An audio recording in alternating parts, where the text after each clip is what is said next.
Imagine a country where nodding your head means no and shaking it means yes. A country with one bunker for every 4 people, and a country that millions of people fled, but the world is now quietly flowing back into. Hello, everyone. Today we're talking about Europe's overlooked country, Albania, sitting right between Italy and Greece, yet almost invisible to the rest of the world. Pull up a map and you'll find it instantly, but chances are you've barely heard its name mentioned. Albania has over 265 miles of coastline, with water so clear you can see the seabed from 30 feet up. About 70% of the country is covered in mountains, and it's home to Roman ruins, Byzantine churches, and Ottoman-era architecture that still stands today. There are UNESCO World Heritage cities here, thousands of years of history, and a good restaurant meal that costs just $5. So why, with all of this, does the country feel so empty in so many places? The answer starts with geography. In the north, the accursed mountains rise more than 8,000 feet. For centuries, these peaks were so impassable that villages remained completely cut off from each other. That's why the Romans and Byzantines never fully conquered this region, though the Ottoman Empire ruled here for 400 years. The very mountains that make Albania stunning also made it nearly impossible to build roads, reach hospitals, or connect the economy.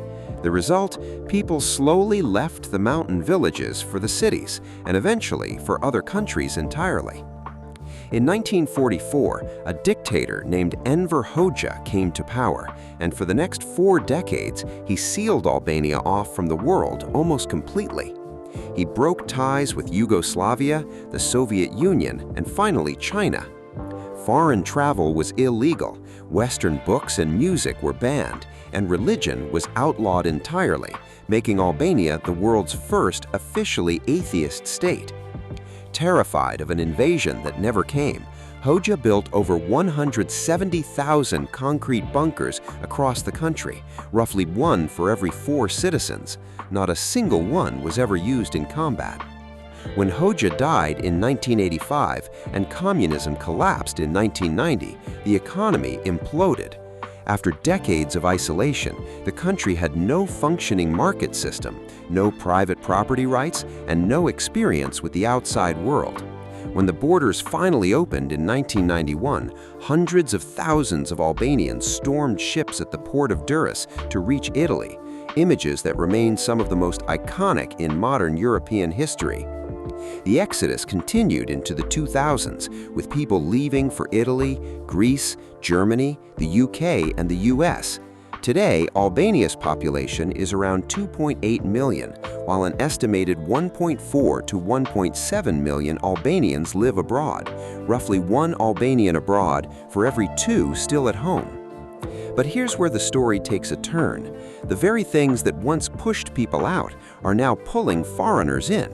The low cost of living, once a symptom of underdevelopment, has become one of the biggest draws for retirees and remote workers. The untouched beaches of the Albanian Riviera, nowhere near as crowded as Greece or Croatia, are now attracting hikers and a new kind of traveler. Sarand, sitting directly across the water from the Greek island of Corfu, offers a comfortable lifestyle around $2,000 a month, even less for retirees. Vlorë has a growing expat community and a stunning bay. Tirana, the capital, has transformed dramatically over the last 2 decades, now offering good restaurants, cafe culture, and international schools. Historic UNESCO towns like Berat and Gjirokastra are also drawing attention for their Ottoman architecture and unhurried pace of life. That said, it's not all upside. Healthcare still isn't at Western European standards, and serious medical situations may require travel to Greece or Italy.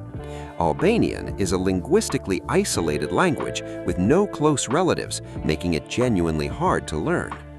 Infrastructure outside major cities remains inconsistent, and bureaucracy can be slow.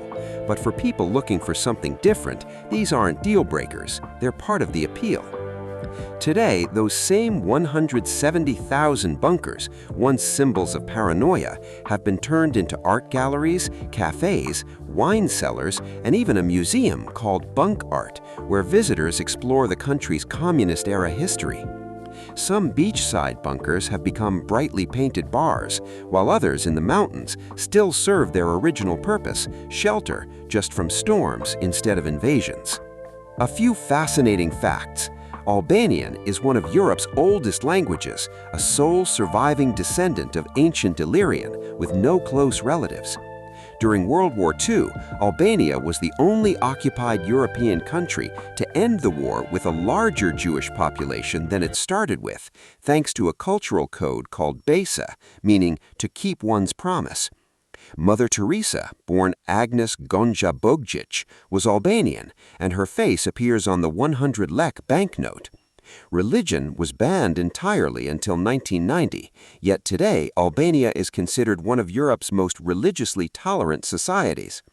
And Albania is currently an EU candidate country, meaning prices and infrastructure could shift significantly once membership arrives. Albania's story began with isolation and is now circling back towards connection. The same mountains and emptiness that once drove people away are now what's drawing the world back in. It isn't a perfect country, but for those looking for something different, something real, and something affordable in Europe, it might be exactly the right fit. It just took the world a little longer to notice. Thank you so much for watching until the end. If you enjoyed this, please like the video and subscribe to the channel so we can keep bringing you more stories like this. See you in the next video. Take care until then.